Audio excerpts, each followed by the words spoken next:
माणसं आपण काढून टाकली होती ती त्यांनी घेतली, पण कधीही काँग्रेसने त्याच्यापैकी कोणालाही मुख्यमंत्री केला नव्हता. मुख्यमंत्री कुठे होता? कधी काँग्रेसने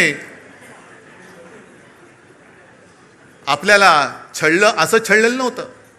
कधीही काँग्रेसने मातोश्रीवरती डोळे असे हावरटासारखे उगारून बघितलेले नव्हते. पण आज भाजपा शिवसेना मुळासकट उखडून टाकायला निघालेला आहे, मातोश्रीला बदनाम करायला निघालेला आहे. हा फरक आहे. आणि ही संस्कृती भले काँग्रेस कोण असेल ती असेल, पण तुमच्या हिंदुत्वापेक्षा काँग्रेस त्यांच्या शब्दाला जागलेली आहे. ज्या मातोश्रीने, ज्या बाळासाहेबांनी, कोण तुम्ही असाल तडीपार होतात, कशासाठी तडीपार झाला माहिती नाही, आपला वाचव याला, तुम्ही काय केलंय, काही का असे नाही, असू दे त्याला, बसू दे त्याला.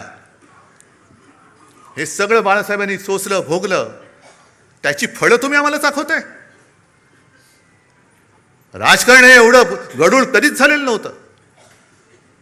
खरं म्हणजे राजकारणामध्ये 2 माणसं इकडे तिकडे गेली, 4 माणसं, हे ठीक आहे, पण पक्ष तुम्ही संपवायला निघालेला आहात.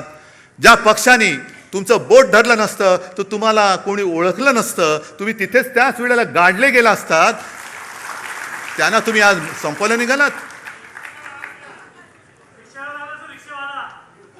बरं, आज मी आणखीन मुद्दामून एक हे ऐकवतोय. हे आता जे त्यांचं चाललेलं आहे सगळं, की टू थर्ड हे कायदेतज्ञ उल्हास बापट की 2/3 लोकांची संमती असावी लागते, या मुद्द्याचा आधार घेतला जातोय, पण तो अर्धवट आधार घेतला जातोय. आता 10व्या शेड्यूलमध्ये असं म्हटलेलं आहे की जर का एखाद्या सदस्याने आपणून पक्ष सोडला तर तो डिस्क्वालिफाय होतो या 10व्या शेड्यूल खाली. आणि मग 4थ्या पॅरेग्राफमध्ये लिहिलंय की यातनं कोण कोण वाचू शकतं, तर पक्षांनी जर का विलिनीकरण केलं आणि त्याला 2/3 सदस्यांनी जर का संमती दिली तर ते वाचतात. म्हणजे निर्णय जो आहे मर्जरचा तो पक्षांनी घ्यायचा. या 6 लोकांकडे तो मर्जरचा निर्णय नाहीये, हे त्या तिकिटावर निवडून आलेले, तो पक्ष नाहीये, पक्ष वेगळा आहे. त्यामुळे इथे निर्णय जो आहे तो उद्धव ठाकरेंनी घ्यायचा आहे आणि मग जर का 2/3 असतील तर ते वाचतील. तर आता याच्यावर सुप्रीम कोर्टाने आतापर्यंत 4 वर्ष हा खटला पडू नये, अजून सुप्रीम कोर्टाने याच्यावर निर्णय दिलेला नाही. मला तर काही वेळा असं वाटतं की इतक्या उदात्त हेतूनी हा अँटी डिफेक्शन लॉ केला होता 85 साली, की ही जी संसदीय लोकशाही आहे त्याचा आत्माच मुळी पक्ष पद्धती आहे. तर ती निकोप ठेवायची असेल तर पक्षांतर बंदी कायदा पाहिजे म्हणून हा केला. त्याचं इतकं विकृतीकरण गेल्या काही दिवसांमध्ये केलंय 4 वर्षामध्ये, आणि सुप्रीम कोर्ट गप्प बसलंय. तर मला तर काही वेळा असं वाटतं राज्यघटना शिकवणारा म्हणून की या विकृतीकरणाला सगळ्यात जास्त कोणी जबाबदार असेल तर सुप्रीम कोर्टच जबाबदार आहे.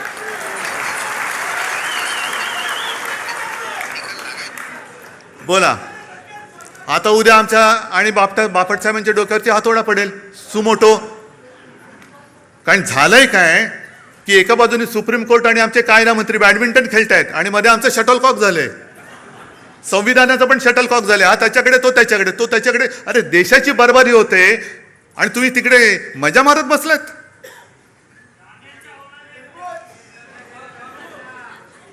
पण आता विचार सगळ्यांनी केला पाहिजे, केवळ शिवसेनेने नाहीये. हा विषय शिवसेनेचा नाहीये. का शिवसेना पाहिजे, एक तर शिवसेना हवी आहे की नकोय, हा विचार सगळ्यांनी करा. महाराष्ट्राने केला पाहिजे. आज सुद्धा मी जेव्हा जातो, म्हणजे अगदी ठीक आहे, मी जिल्हा परिषद निवडणुकीला नाही फिरलो कोणी. याचं कारण मला स्थानिक नेते उभे राहिले पाहिजेत. त्यांच्या जीवावरती तुम्ही शिवसेनेची धुरा ही स्थानिक पातळीवर तरी सोपवणार आहात की नाही? का प्रत्येक वेळेला आपले पंतप्रधान येतात, अगदी दूध संघाच्या निवडणुकीला सुद्धा भाई और बहिनो, मग माझे स्थानिक लोक आहेत कुठे? बरं, तुम्ही खासदार आहात, तुम्ही आमदार आहात, अरे करा ना निवडणूक, लढवा.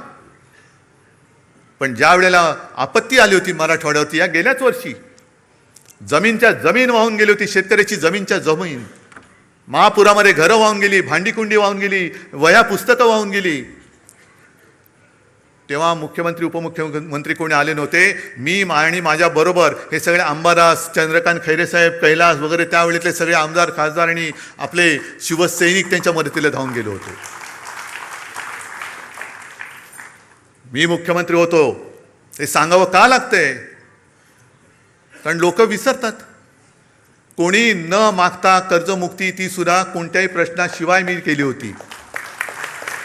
10 रुपयामध्ये शिवभोजन दिलं होतं. आणि करोनामध्ये काय केलं होतं हे तुम्हाला माहिती आहे. आणखीन आमच्या घराण्याचा जो इतिहास आहे तो एक सांगायचा राहिला. कारण प्रबोधनकारांपर्यंत तुम्हाला सगळ्यांना माहिती आहे.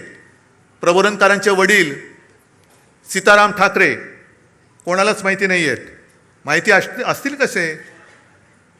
कारण जसा करोना आला होता तसं त्यावेळेला प्लेग आला होता. आणि तेव्हा आमचं घराणं हे पनवेलमध्ये राहायचं. आणि प्लेग म्हणजे काय?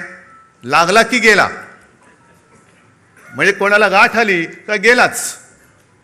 आणि त्याच वेळेला मग ते रँड वगैरे ते सगळं झालं ते पुण्यामध्ये ते तिकडे. पण मृतदेह वाहून न्यायला कोणाची तयारी नव्हती, हिंमत होत नव्हती. तेव्हा प्रबोधनकारांचे वडील सीताराम ठाकरे आणि त्यांच्या सगळ्या मित्रमंडळींनी हे मृतदेह वाहण्याचं काम केलं आणि त्याच्यात प्लेग घेऊन ते गेले. आहे कोणाचा असा घराण्याचा इतिहास?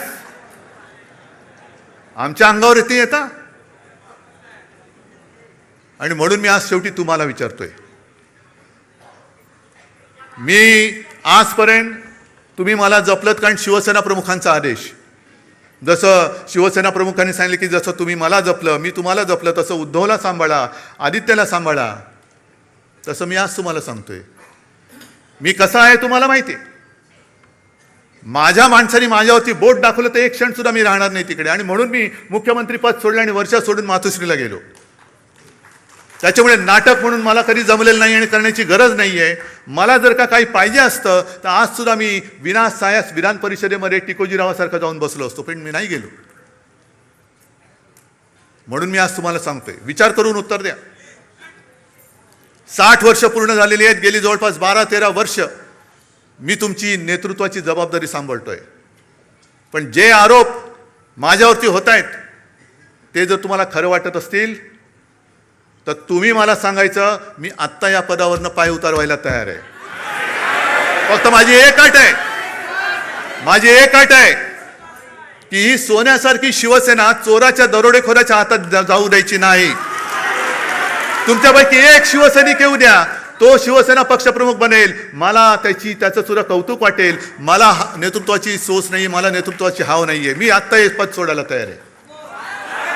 पण कोणी लाचार, गद्दार, भेसळयुक्त रक्ताचा माणूस माझ्यावरती आरोप करत असेल तर त्याला उत्तर हे तुम्ही द्यायचं आहे. बाकी मी डगमगलेलो नाहीये, मी खचणारा नाहीये. अनेक संकट आली, अनेक वादळं आली, मी पळणारा नाहीये. मी पहाडासारखा उभा राहीन, जबाबदारी स्वीकारेन. पण तुमच्या मनात जोपर्यंत विश्वास आहे तोपर्यंतच हे मी करेन. आणि ज्या क्षणी तुम्हाला वाटेल त्या क्षणी मी हे पद सोडल्याशिवाय राहणार नाही. जय हिंद, जय महाराष्ट्र.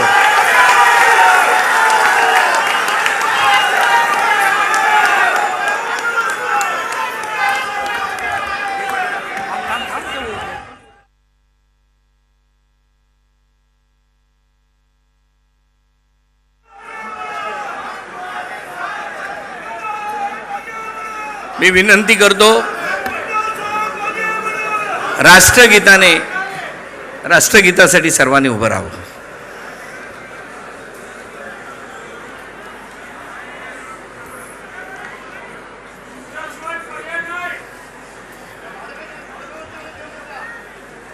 जनगण मन अधिनायक जय हे भारत भाग्य विधाता. पंजाब सिंध गुजरात मराठा द्राविड उत्कल बंगा. विंध्य हिमाचल यमुना गंगा उच्चल जलधि तरंगा. तव शुभ नामे जागे, तव शुभ आशीष मागे. गाहे तव जय गाथा, जय जन गण मंगलदायक जय हे भारत भाग्य विधाता जय हे जय हे जय हे जय जय जय जय हे भारत माता की. मला साध्य आमचे नेते उद्धवजी ठाकरे आमचे नेते, अरे आमचे नेते